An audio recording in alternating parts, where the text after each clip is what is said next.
오늘의 말씀 야고보서 4장 1절부터 10절 말씀. 하나님 아버지, 금요일 아침 시간에도 하나님의 은혜를 삼엄으로 주 앞에 나오게 하시니 감사합니다. 이 시간에도 우리 모두에게 말씀을 통해 하나님의 음성을 들려주옵소서. 예수님의 거룩하신 이름으로 기도합나이다. 아멘. 할렐루야. 성교 성도 여러분, 오늘 하루도 여러분 삶에 하나님의 은혜와 평강이 넘쳐나게 축복합니다. 오늘 우리에게 주시는 하나님의 말씀은 야고보서 4장 1절에서 10절까지의 말씀입니다. 야고보 사도는 사람들 사이에 생기는 싸움과 다툼, 그 원인이 무엇인가에 대해서 말씀하고 있습니다. 1절, 너희 중에 싸움이 어디로부터, 다툼이 어디로부터 났느냐? 너희 지체 중에서 싸우는 정욕으로부터 나는 것이 아니냐? 싸움과 다툼이 생기는 원인은 다름 아니라 서로가 자신의 육신의 욕심을 앞세우기 때문입니다. 사람들은 육신의 정욕이 시키는 대로 자신을 내맡기며 원하는 것을 얻기 위해 욕심을 부리죠. 정욕은 끊임없이 자기 자신이 원하는 것을 채워가도록 그 사람을 몰고 갑니다. 결국 욕심의 제어가 문제 해결의 열쇠인 것입니다. 그렇다면 욕심을 제어하는 방법은 무엇이겠습니까? 2절, 너희는 욕심을 내어도 얻지 못하여 살인하며 시기하여도 능히 취하지 못함으로 다투고 싸우는도다. 너희가 얻지 못함은 구하지 아니하기 때문이요. 마음 먹은 대로 얻어진다면 굳이 다투고 싸울 필요가 없죠. 그런데 자기 마음대로 되지 않고 자기 정욕대로 이루어지지 않기 때문에 싸우고 다투는 것입니다. 그래서 야고보 사도는 욕심만 내고 얻지 못해 싸우는 사람들 향해 뭐라고 말합니까? 구하라 라고 말합니다. 얻지 못하는 근본적인 이유는 하나님께 구하지 않기 때문입니다. 무엇인가를 얻기 위해 경쟁에 힘쓰는 것은 세상의 방법이죠. 우리 그리스도인들은 하나님께서 채워주심을 믿고 기도의 방법으로 나아가야 합니다. 하나님은 치열한 경쟁의 세상 속에 얼마든지 개입하셔서 우리를 도우실 수 있는 분이십니다. 정욕으로 쓰려고 구하는 것은 잘못입니다. 3절, 구하여도 받지 못함은 정욕으로 쓰려고 잘못 구하기 때문이라. 그런 기도는 구하여도 응답받지 못합니다. 그래서 내면을 보시는 하나님은 구하는 동기를 중요하게 여기십니다. 하나님의 뜻대로 구하는 것은 하나님이 허락하시지만 욕심을 채우기 위해 구한다면 응답은 요원해질 것입니다. 먼저 하나님의 나라와 의를 구할 때 하나님께서 그 보상으로 필요한 것을 채워주십니다. 그러므로 우리에게 가장 중요한 것은 무언가 이루어지는 내 욕망이 성취되는 것이 아니라 하나님의 뜻이 내 삶 가운데 이루어지고 있는 것을 날마다 확인하는 작업, 이것이 필요한 것입니다. 야고보 사도는 세상과 포탈하는 교회와 그리스도인들을 가늠한 여인들이라고 부르고 있습니다. 4절, 가늠한 여인들아, 세상과 벗된 것이 하나님과 원수됨을 알지 못하느냐? 그런즉 누구든지 세상과 벗이 되고자 하는 자는 스스로 하나님과 원수되는 것이니라. 이렇게까지 야고보 사도가 강력하게 이야기한 이유가 있을까요? 세상과 벗하는 것이 자동으로 하나님과 원수되는 것임을 깨닫게 하려는 의도에서 가늠한 여인들아 라고 말하고 있는 것입니다. 세상은 하나님 반대편에 있습니다. 성도는 항상 하나님 편에 서는 사람이 성도입니다. 신자는 두 주인을 겸하여 섬길 수 없습니다. 중간은 없죠. 5절, 너희는 하나님이 우리 속에 거하게 하신 성령이 시기하기까지 사모한다 하신 말씀을 헛된 줄로 생각하느냐? 우리가 두 주인을 섬길 수 없기에, 그래서 성도가 세상의 마음을 빼앗기면 하나님께서는 질투하십니다. 성령이 시기하기까지 사모하신다라는 말씀은 우리를 향한 하나님의 사랑이 얼마나 큰지를 알려주고 있습니다.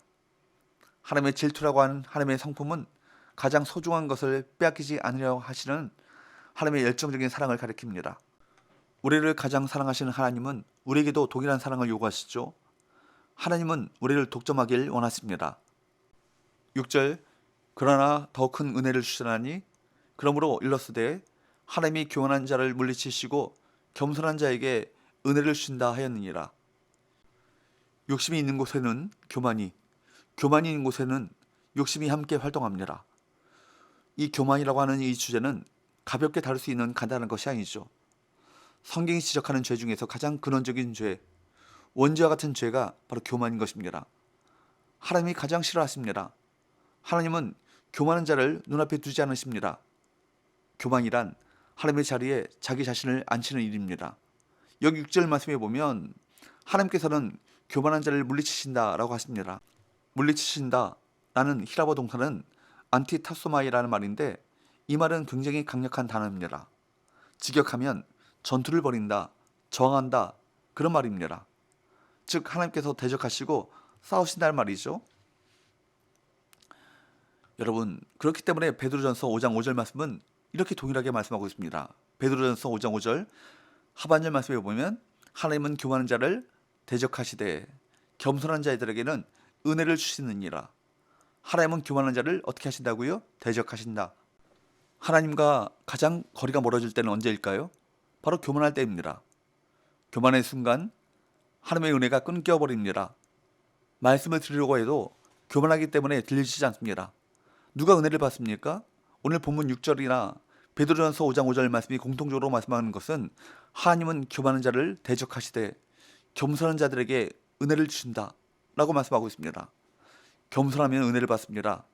낮은 마음이 가난하고 겸손한 곳에 하나님의 은혜가 흐릅니다. 교만하면 은혜 근처에도 가지 못합니다. 우리가 신앙의 경력이 쌓이다 보면 어느 날 은혜가 마를 때가 있습니다. 왜 마를까요? 교만해졌기 때문입니다. 은혜를 받는 것이 아니라 은혜를 분석하고 있습니다. 말씀을 받으려고 하는 것이 아니라 말씀을 분석하고 있습니다. 그렇기 때문에 여러분, 성도는 언제나 하나님 앞에 낮아진 마음을 가지고 가난한 마음을 가지고 은혜를 사모하는 마음을 가지고 나아가야 합니다. 겸손해야 하는 것이죠. 하나님께로부터 은혜를 받기 위해 은혜의 장애물인 교만을 대적하고 우리를 교만케 하는 마귀를 대적해야 할 것입니다. 마귀를 물리치는 방법은 무엇일까요? 7절 그런즉 너희는 하나님께 복종할지어다. 마귀를 대적하라. 그리하면 너희를 피하리라. 마귀를 대적함으로 마귀를 물리쳐야 합니다. 마귀는 분쟁과 다툼과 이기적 욕망, 교만의 실체가 마귀입니다.